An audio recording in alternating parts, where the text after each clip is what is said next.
함께 읽은 말씀의 등장인물은 아브람과 그의 조카 롯입니다. 아브람이 누구입니까?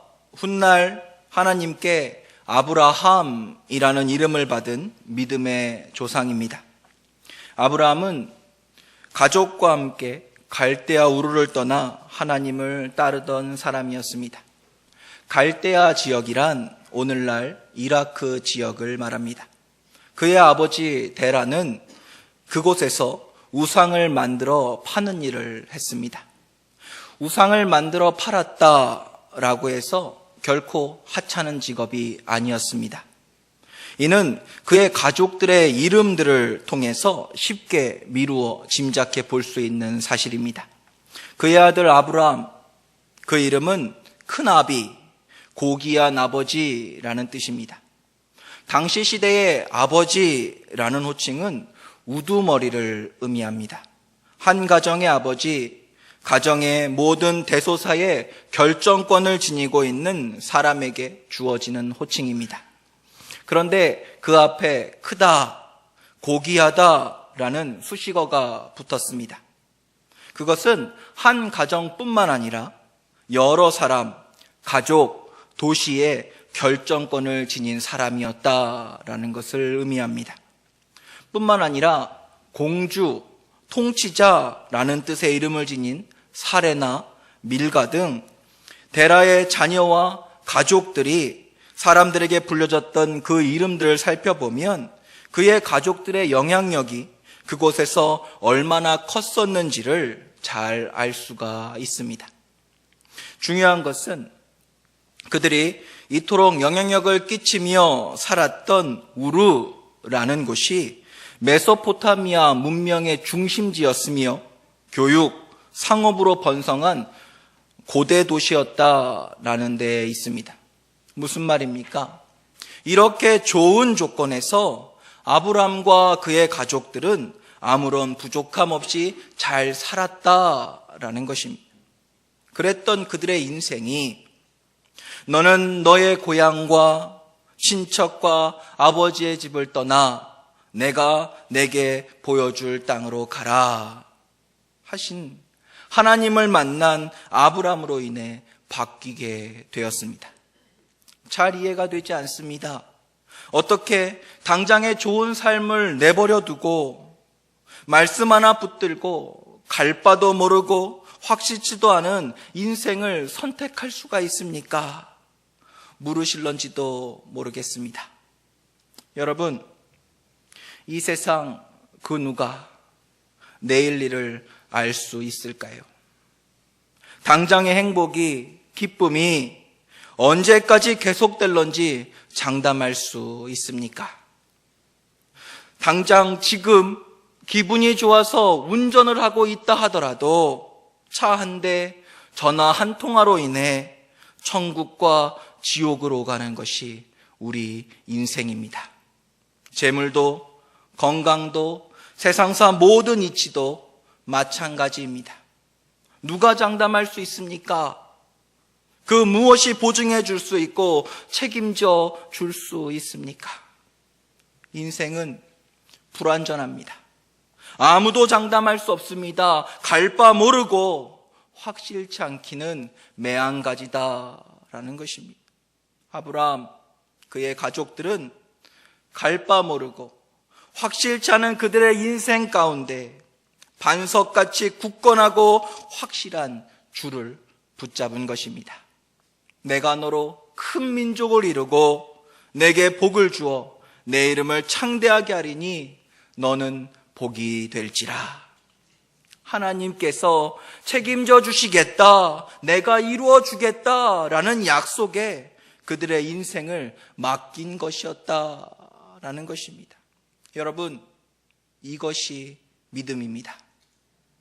손익 따지며 재지 아니하고 굳건한 영원히 변하지 않을 주님의 약속에 지금 내 상황, 내 생각 모두 다 내려놓고 그 약속의 말씀을 붙들고 그 말씀에 내 인생을 내어 맡기며 따르는 것입니다. 그러한 자에게 주님은 반드시 약속을 이루십니다. 그 성취된 약속의 주인공이 되시는 상조위원회와 이곳에 모인 여러분 모두가 되시기를 소망합니다. 그러나 갈 바 모르고 하나님만 바라보며 떠난다라는 것은 결코 쉽지만은 않습니다. 아브람과 그의 아버지 데라까지 그의 모든 가족들이 하나님의 약속을 바라보며 믿음의 길을 잘 걷는 듯 보였습니다. 그러나 하란에 이르러서 데라와 그의 가족들은 멈춰서고 말았습니다. 우르에서 하란까지의 거리는 약 1000km 떨어진 곳입니다. 그렇습니다. 그들은 이미 충분히 먼 거리를 하나님만 바라보며 달려왔습니다. 그러나 이제 그들의 심신은 지쳤고 피로해졌습니다. 아직 하나님이 가라 명령하신 땅이 아닙니다. 그러나 그들은 그곳에 거류했고 정착하기에 이르릅니다. 그곳이 그들이 떠나왔던 우르와 비슷했기 때문입니다. 믿음에 확신이 없으면 익숙함에 멈춰 서버리고 맙니다. 세상에 수많은 사람들이 믿음 생활을 해 나갑니다. 그 중에 얼마나 많은 사람들이 하나님 바라보기를 포기하고 살아가고 있는지요. 과거에 열심히 달려왔던 것만을 회상하며 오늘을 내달리지 않고 있는 사람들, 오늘의 상황을 이유들며 스스로를 합리화시키고 안주하려고 하는 사람들, 그 사람들에게 주어지는 하나님의 은혜는 뿌린 대로 거두리라 하심처럼 거기까지입니다. 이 사실을 우리는 기억해야 하겠습니다. 데라가 하란에서 죽고 이제 하나님의 말씀을 따라 나아가기로 다짐한 사람은 아브라함과 롯 단 둘만 남았습니다. 그들은 다시 어디까지 인도하실런지도 모르는 하나님께서 가라 하신 길을 묵묵히 걸어갑니다. 그리고 마침내 오늘 우리가 읽은 하나님께서 아브라함과 그의 자손들에게 약속하신 곳 가나안 땅에 도착했습니다. 하란에서 가나안 땅의 거리는 800km였습니다. 우르에서 하란까지의 거리가 1000km, 그리고 하란에서 가나안까지 800km. 사랑하는 성도 여러분, 하나님께서 여러분에게, 우리에게 예비하신 은혜의 장소는 결코 멀리 있지 않습니다. 내가 힘들고 지치고 고달파 포기하고 싶은 바로 그 장소에서 하나님께서 예비하신 은혜의 장소는 결코 멀지 않습니다. 지금까지 묵묵히 참아오며 인내하고 고생하며 걸어왔던 그 믿음의 길만큼도 남지 않은 곳에 하나님께서 예비하신 은혜가 준비되어져 있었다라는 것입니다. 그리고 말씀을 보십시오. 이제 그 믿음의 길을 걸었던 두 사람이 어떻게 되었다라고 기록하고 있습니까? 2절입니다. 아브라함에게 가축과 은과 금이 풍부했더라 했습니다.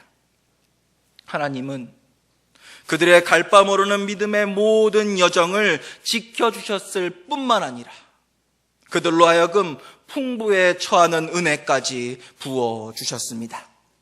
아브라함에게만 주신 것이 아닙니다. 5절 그리고 6절입니다. 아브라함의 일행 롯도 양과 소와 장막이 있으므로 그 땅이 그들이 동거하기에 넉넉하지 못하였으니 이는 그들의 소유가 많아서 동거할 수 없었음니라 했습니다. 하나님께서 롯에게도 동일한 은혜를 베풀어 주셨다라는 것입니다. 사랑하는 성도 여러분, 하나님은 자신을 바라보며 걷는 이들을 결코 내버려 두지 않으십니다. 세상은 갈 바 모른 채 시작해서 갈 바 모른 채 마칩니다. 마치 사막을 걸어가는 사람 같습니다.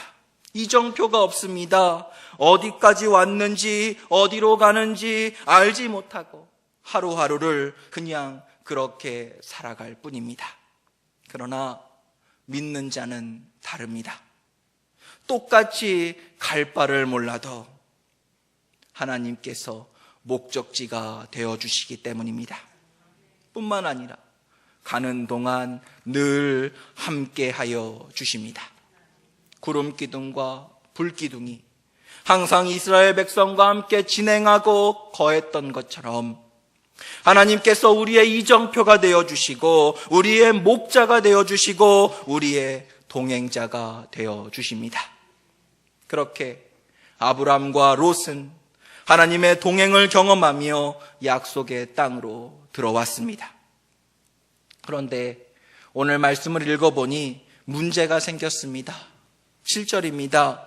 그러므로 아브라함의 가축의 목자와 롯의 가축의 목자가 서로 다투고 또 가나안 사람과 브리스 사람도 그 땅에 거주하였는지라 했습니다.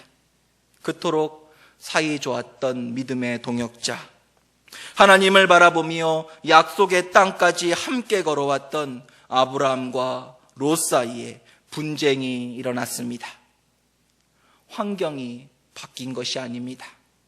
땅도 그대로고 물도 그대로였습니다.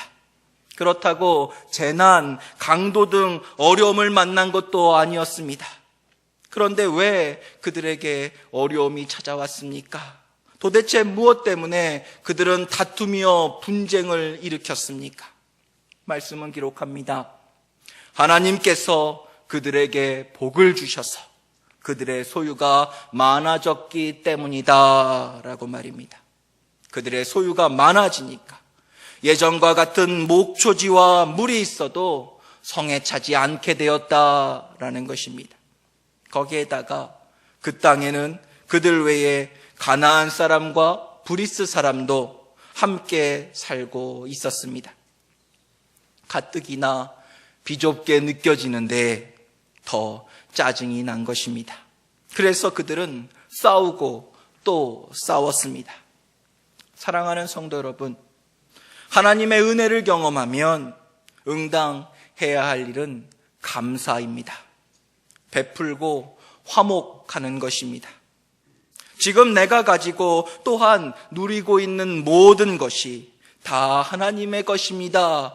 고백하며 영광을 하나님께 돌려야만 합니다. 그렇게 볼 때 오늘 아브라함의 목자와 롯의 목자의 올바른 모습은 주신 것에 감사하며 서로 동역하는 모습입니다. 하나님 감사합니다. 삼촌 먼저 하세요. 조카 먼저. 서로가 이렇게 양보하며 존중하며 협력했다면 그들의 지경은 더 넓어졌을 것입니다.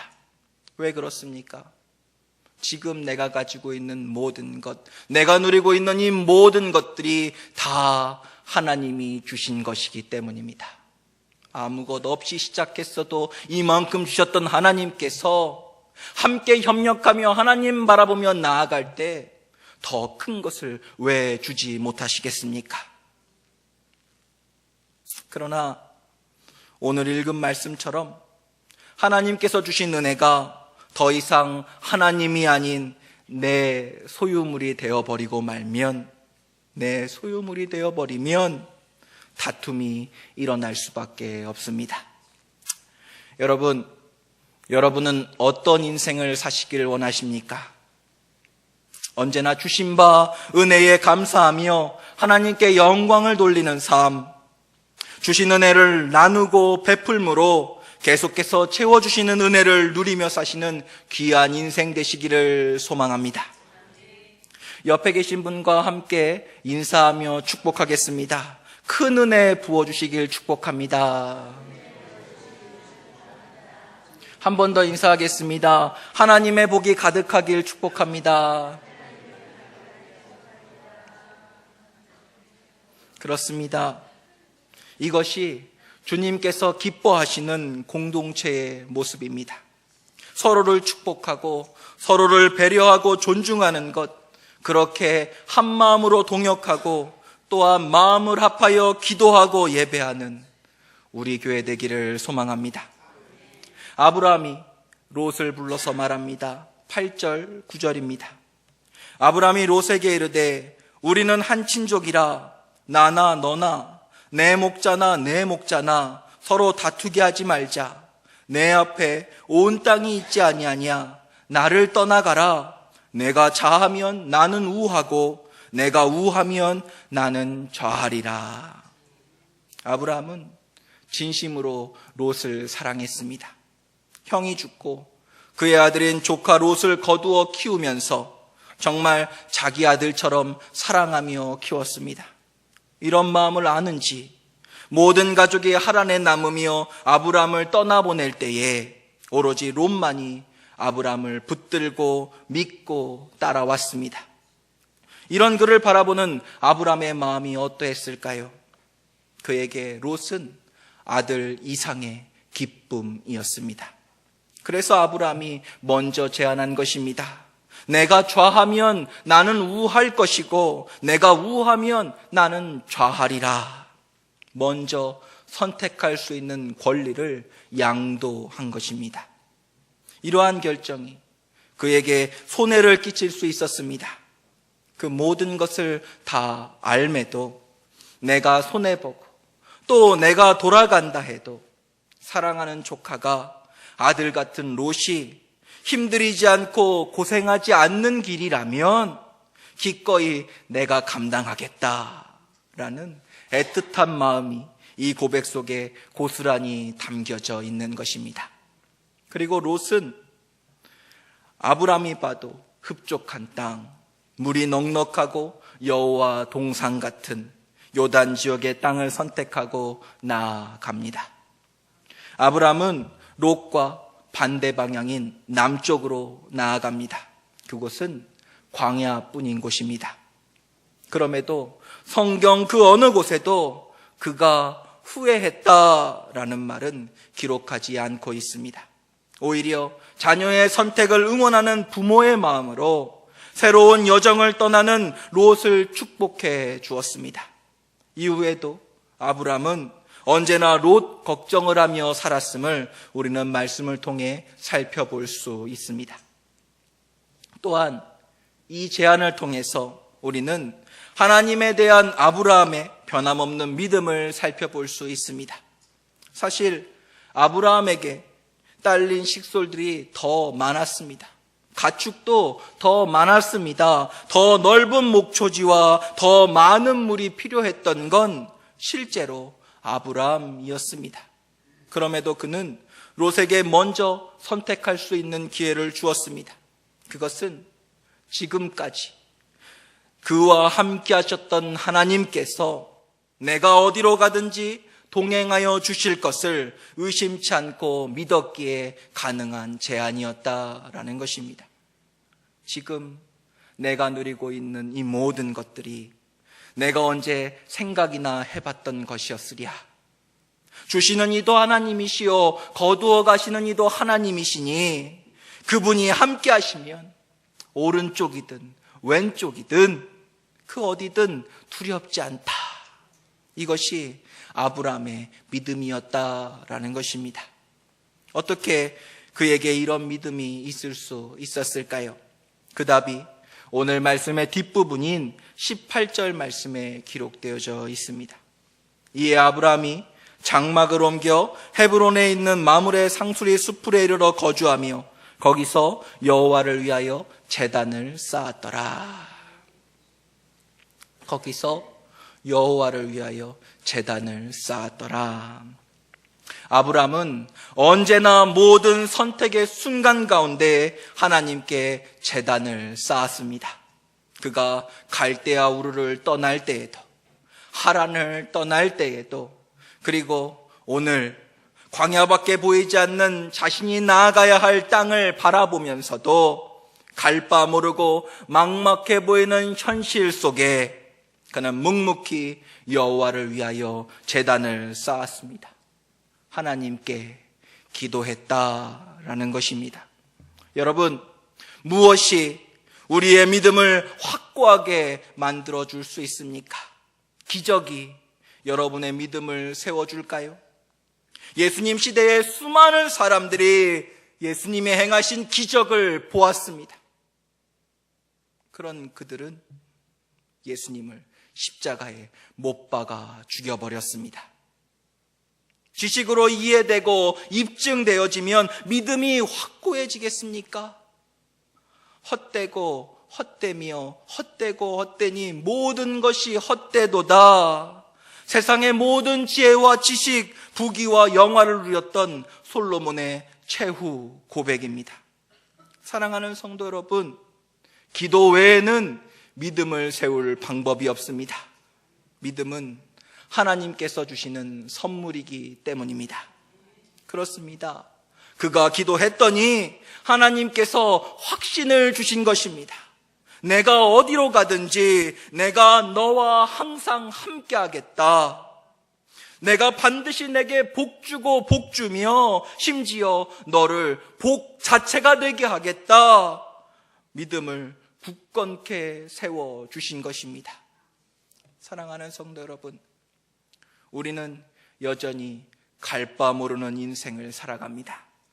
그러나 기도하는 우리에게 하나님은 늘 목적지가 되어주시고 모든 길 가운데 동행자가 되어주심을 믿습니다. 좌로 갈 것이냐 우로 갈 것이냐 더 이상 고민하지 마십시오. 주어진 선택의 결정에 대해서 후회하지 마십시오. 하나님은 그 모든 길 가운데 여러분과 함께 하십니다. 만약 롯이 다른 길을 선택해서 아브라함이 소돔과 고모라로 갔다면 어땠을까요? 이 말씀을 꼭 드리고 싶습니다.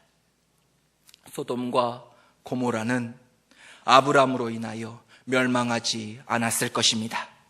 믿음의 사람, 기도의 사람이 있는 곳엔 언제나 하나님이 함께 하시고 하나님은 그곳을 축복의 장소로 바꾸시기 때문입니다. 이스라엘 백성들이 출애굽하여 들어간 가나안 땅은 사실은 저주받은 땅이었습니다. 하나님께서 벌하시기로 작정한 수많은 죄악의 원산지, 우상들의 집결지였습니다.